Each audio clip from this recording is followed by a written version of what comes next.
Maka semakin seseorang jauh dari rahmat, semakin jauh dari Sayyidina Muhammad.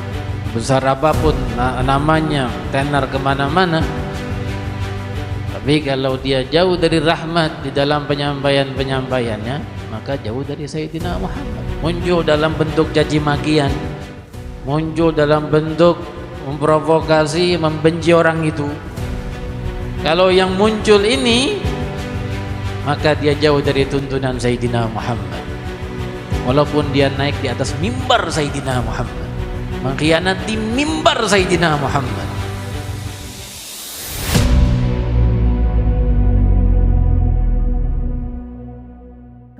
Laqad ja'akum rasulun min anfusikum azizun 'alaihi ma 'anittum harisun 'alaikum bil mu'minina raufur rahim.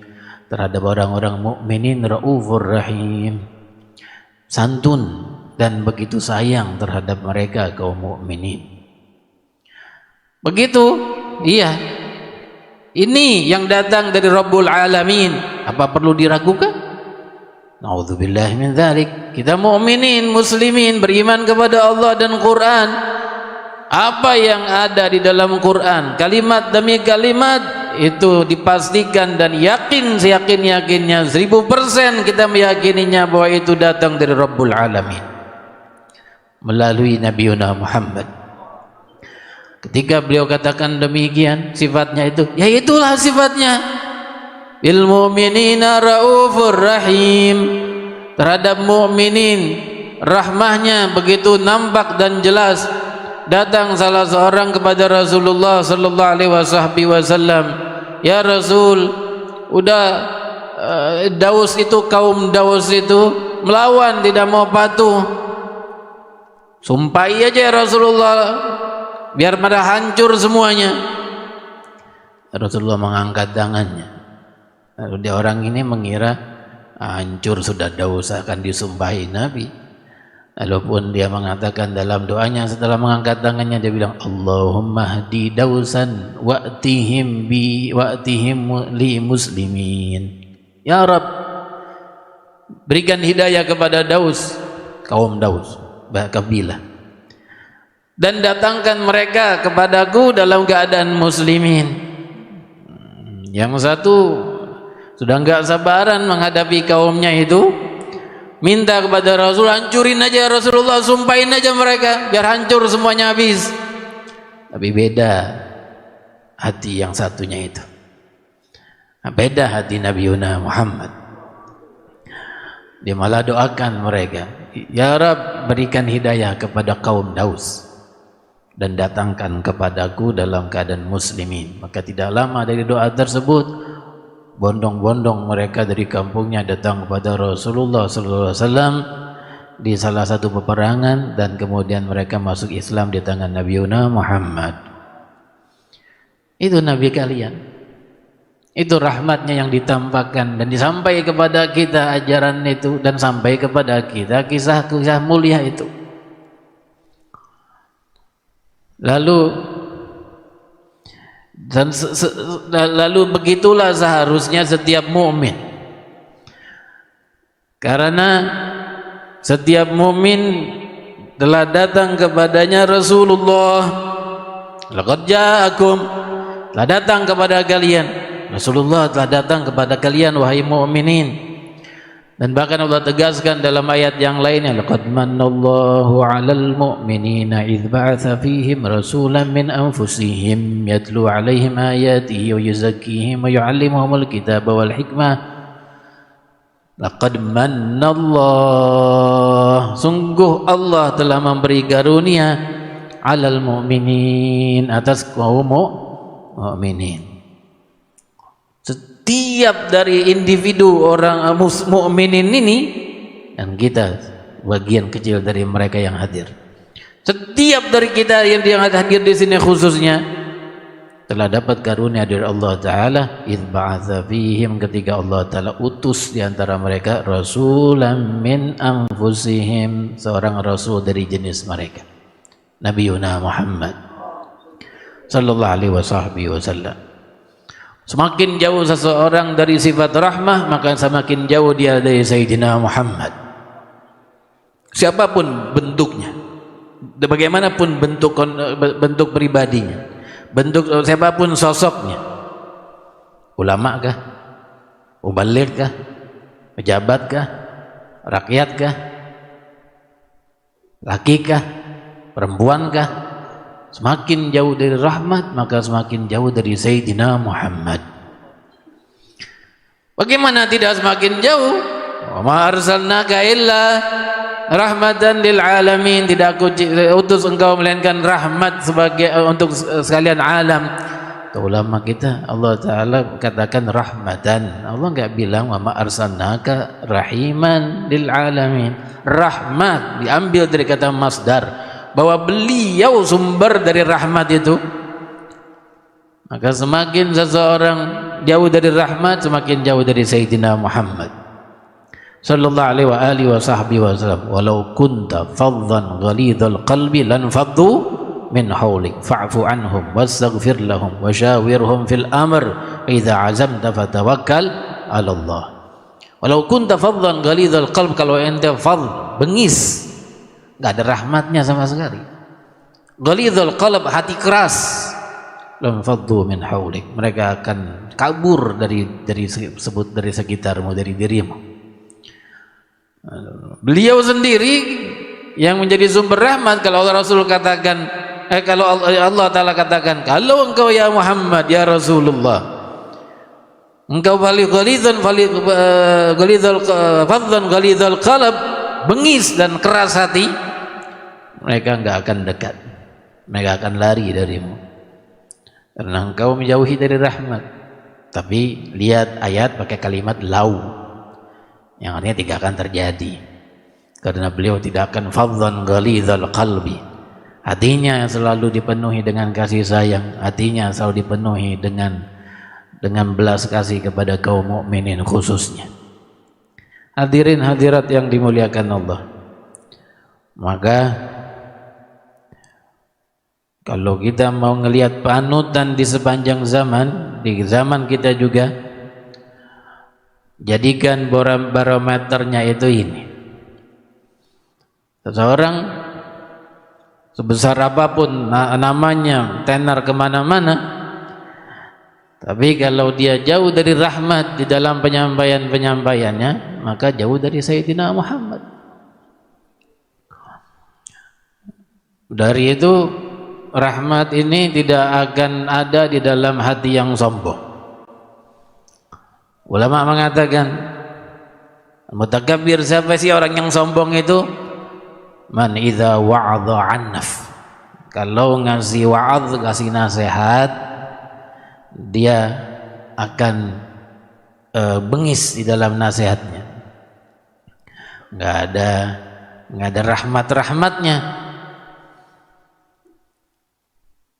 Dari awal nasihatnya sampai akhir nasihatnya disampaikan, isinya kebengisan, isinya kebencian, dan kebencian muncul dalam kata-kata caci maki.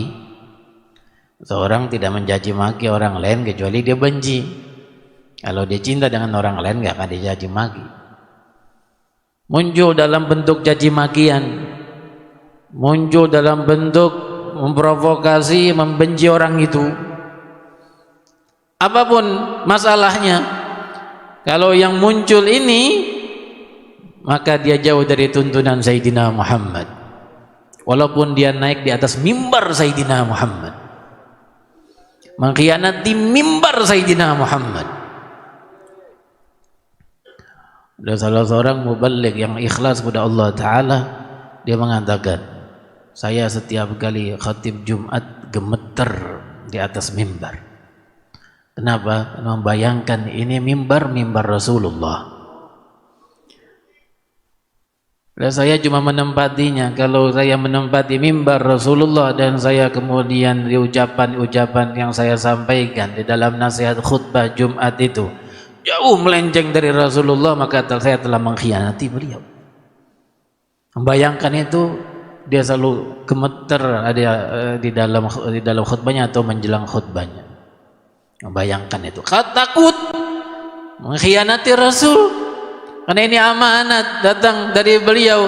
Nih aku serahin mimbarku, pakai dengan cara yang benar. Akan beliau begitu mengatakan kepada setiap khutbah, mau di khutbah Jumat atau di khutbah ceramah-ceramah Maulid atau ceramah-ceramah acara lain, nih mimbarku, pakai yang dengan cara yang benar.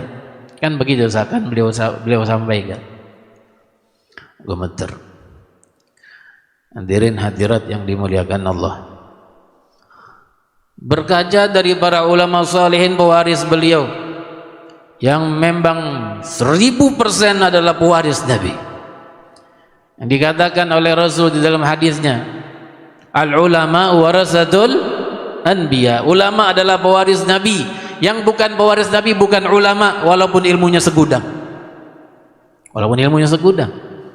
Dan mewarisi Nabi bukan cuma maklumat, ilmu-ilmu yang ada di otak. Mewarisi Nabi, mewarisi akhlaknya, mewarisi kemuliaan-kemuliaan yang ada di dalam sifat-sifatnya. Dan ketika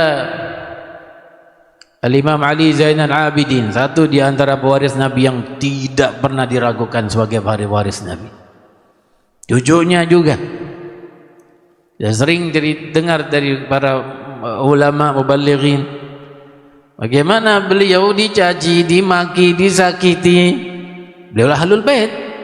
Siapa yang meragukan ahlul bait, beliau sebagai ahlul bait? Tidak ada yang meragukannya.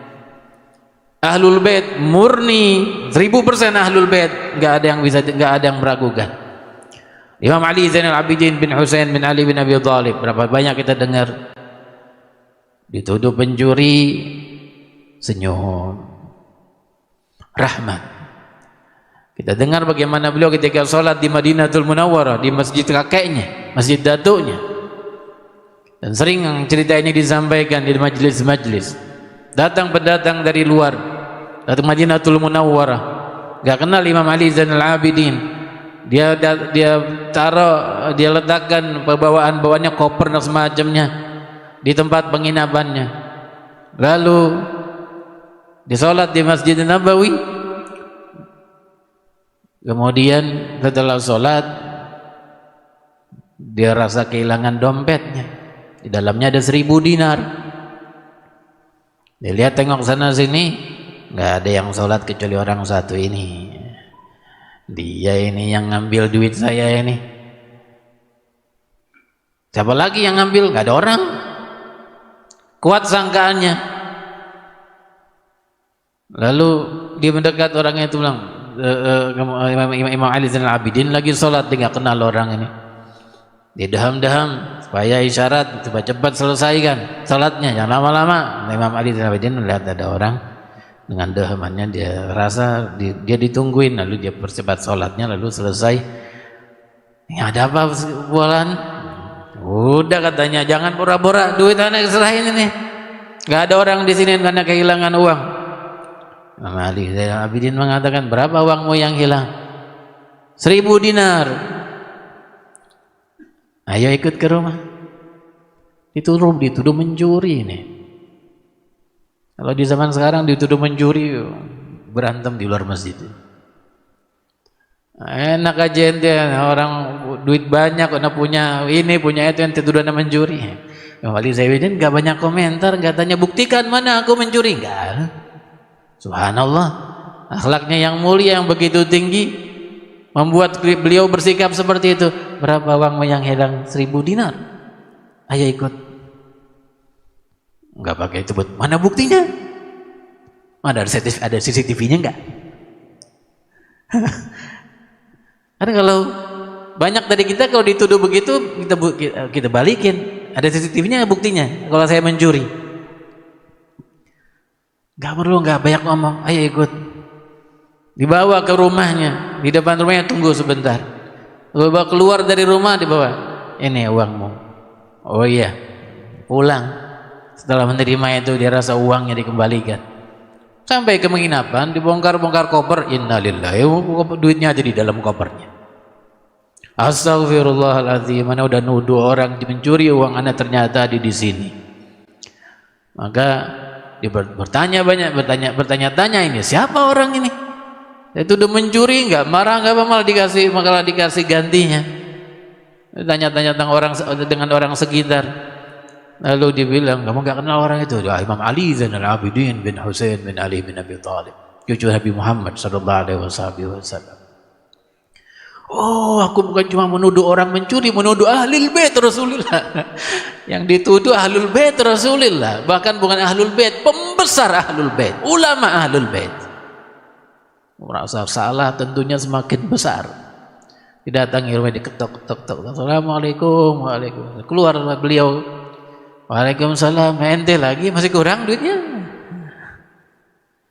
Mau ditambahin lagi kalau masih kurang? Masih kurang duitnya? Oh enggak, minta maaf ya, ternyata duit Anda ada di koper segala macam. Lalu minta maaf kepada beliau, kata mau dibalikin uangnya. Dan Ali, kami ahlul bait kalau udah ngasih enggak terima balikannya. Ambillah dia buat ente. Berapa banyak orang kalau terbukti dia enggak mencuri, kan gue bilang. Anda bilang enggak mencuri, itu buktinya tuh CCTV itu. Ente penjara, ente tuntut mencemarkan nama baik. Ini ambil hadiah buat ente.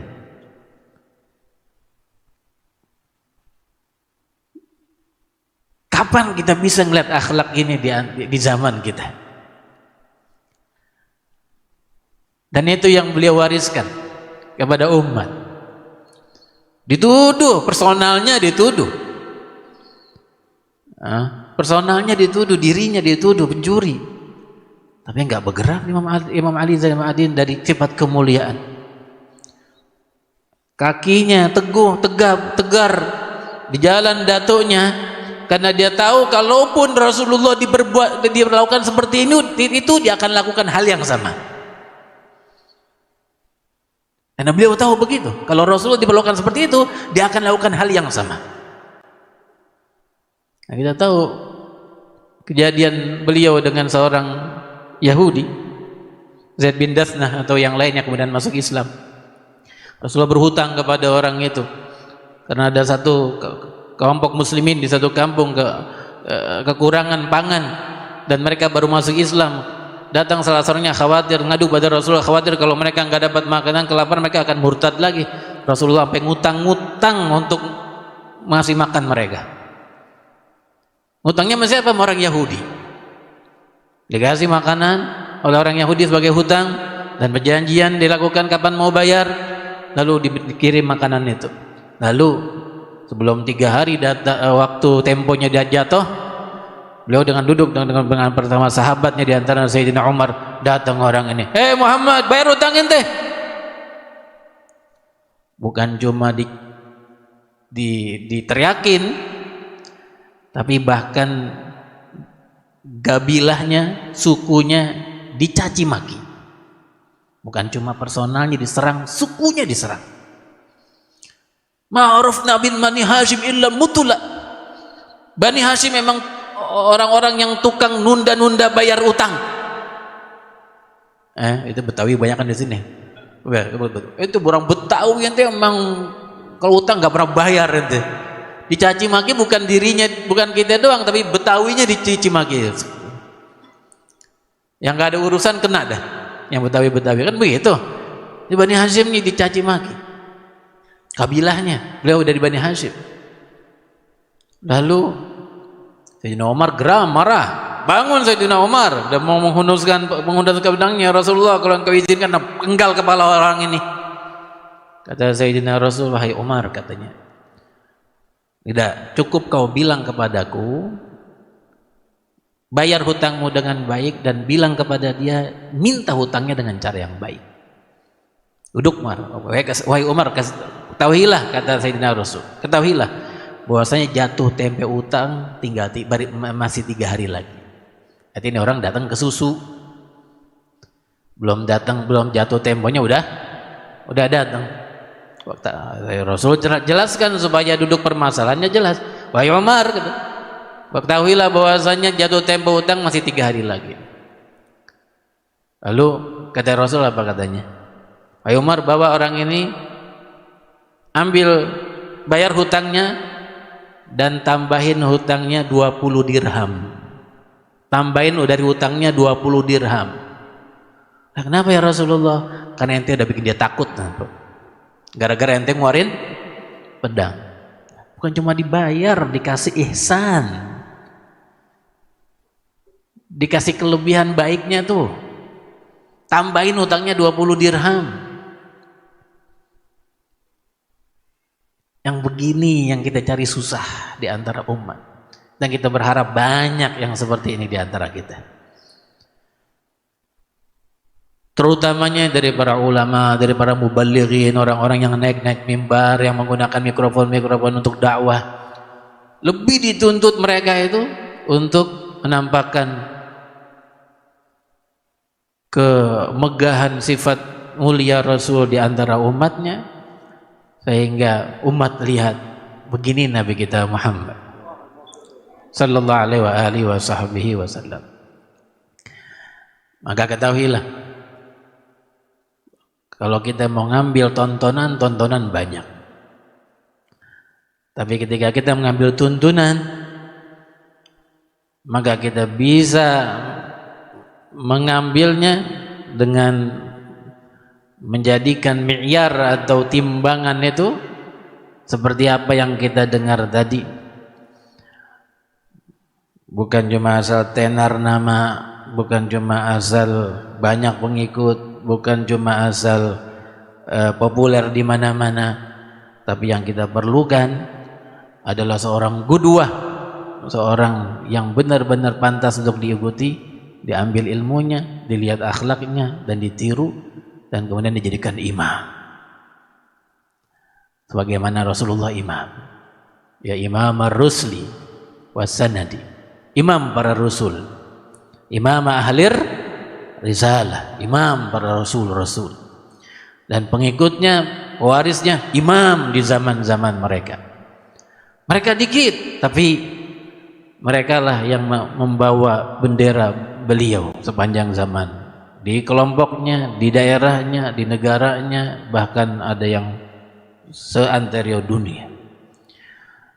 Dikenal di mana-mana bumi di dunia ini, di mana-mana tanah di bumi ini, bahwasanya orang itu sebagai pembawa akhlak, sebagai pewaris sesungguhnya, pewaris Nabi kita Muhammad sallallahu alaihi wasallam. Ya Rabbana ya Rahim, semoga Allah Ta'ala berikan kepada kita bagian besar dari kemuliaan itu.